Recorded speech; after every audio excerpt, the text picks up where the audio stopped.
bahwa Anda mengatakan Pak, mati itu sakit. Apa yang Anda rasakan waktu itu?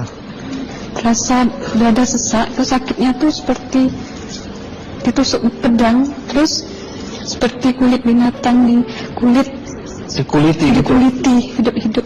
Sakit sekali waktu itu Sakit rasanya? sekali. Terus di dada saya terasa sesak.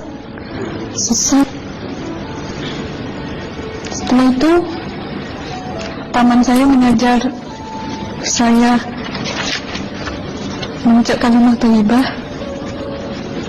terus mengucap dua kalimat syahadat, asyhadu an la ilaha illallah wa asyhadu anna muhammadar rasulullah.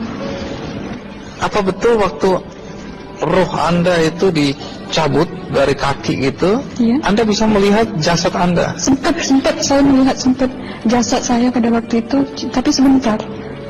Setelah itu saya dibawa pergi oleh dua orang malaikat ini. Dan pada waktu itu saya ingin ketemu sama ayah saya. Kebetulan ayah saya sudah meninggal. Dan suatu ayah saya meninggal, dia berusia 55 tahun. Setelah saya ketemu di sana, dia tuh berusia muda. Kok muda? Berusia 17 sampai 20 saya perkira. Anda sempat ngobrol dengan ayah? Sempat. Apa yang Anda sampaikan? Waktu itu ayah nangis. Ayah saya bilang, kenapa kamu kesini nak? Pulanglah. Di rumah tidak ada orang. Kasihan buat ibumu dan adik-adikmu.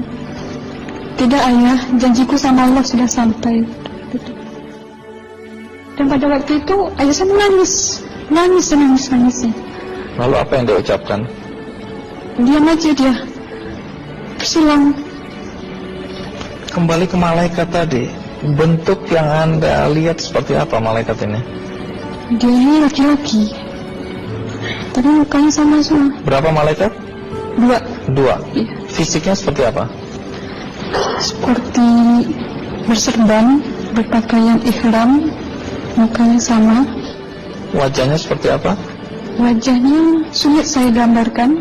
Yang jelas dia ini sama. Dua-dua itu sama rupanya. Apakah ada ucapan dari dua sosok yang Anda anggap malaikat itu? Ada. Apa kata mereka? Waktu itu saya mengalami perjalanan spiritual. Saya disoal oleh malaikat itu dengan sebutan Ma ayyutuka, siapa Tuhanmu? Waktu itu ruh saya menjawab, Tuhanku adalah Allah. Siapa pemimpinmu? Pemimpinku adalah Nabi Muhammad Sallallahu Alaihi Wasallam. Mana kiblatku adalah Ka'bah. Siapa kedua orang tuamu? Siapa saudara maramu? Terus saya diperjalankan. Setelah itu kedua orang malaikat ini memimpin tangan saya, tangan kiri saya, membawa saya ke satu tempat, menduduki saya di sebuah kursi. Pada waktu itu kursinya tuh empuk, mungkin latan busanya ya, cantik. Terus di sana saya duduk di sebelah kanan saya ada tiba-tiba berwujud seorang perempuan.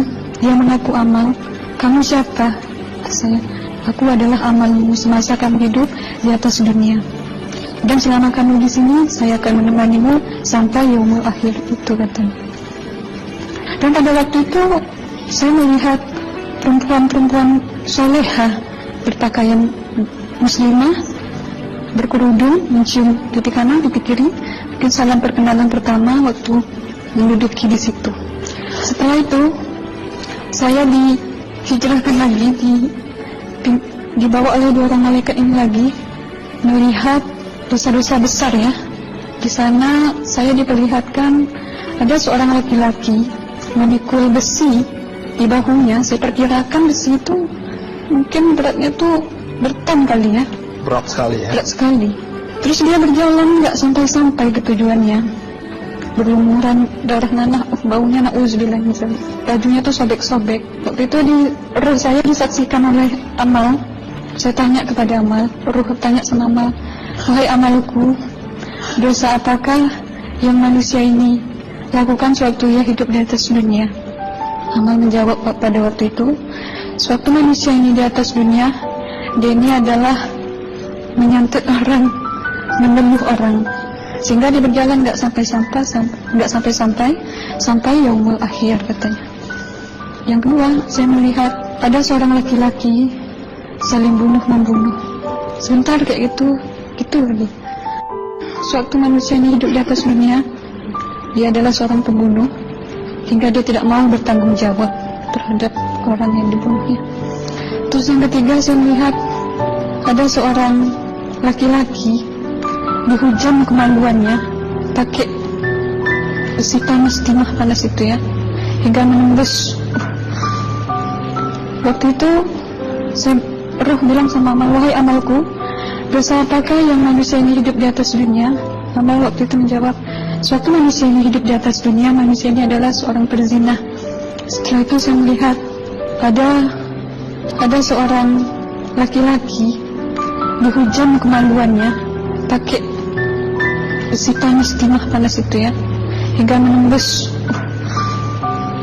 Waktu itu roh bilang sama amal, wahai amalku, dosa apakah yang manusia ini hidup di atas dunia? Amal waktu itu menjawab, suatu manusia ini hidup di atas dunia, manusia ini adalah seorang perzina.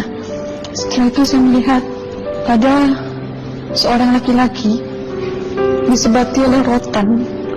Rotannya itu menyebati kulitnya tuh hingga lepas daging sama kulitnya.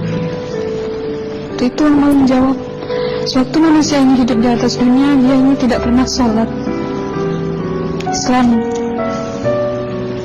hingga waktu matinya pun dia tidak mengucap 2 kalimat syahadat.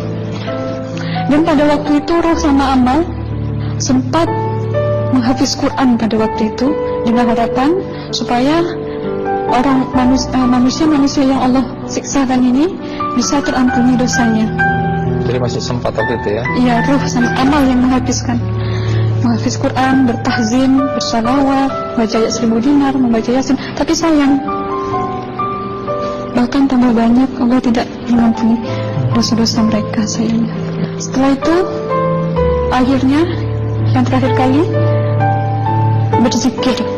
Zikir saya pada waktu itu, subhanallah, walhamdulillah, wa la ilaha illallah, wallahu akbar, la haula wa la quwwata illa billahil aliyyil azim. Sekuat-kuatnya nada saya berteriak, tiba-tiba saya merasakan detik jantung ya. Waktu itu mungkin paman saya yang menyaksikan. Itu saya koma. Disitulah saudara Anda kembali ke jasad ya? Iya, benar. Jadi banyak sekali Anda menyaksikan kejadian-kejadian di alam sana ya.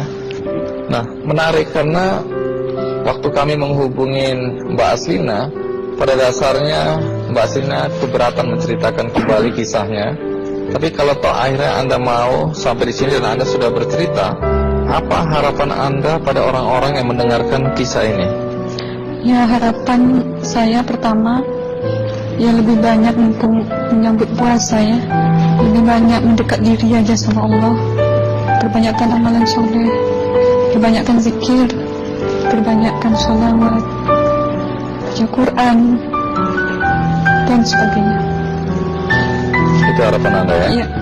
Baik, terima kasih Mbak Aslina ya, sudah datang dari Bengkalis untuk menceritakan kisah ini.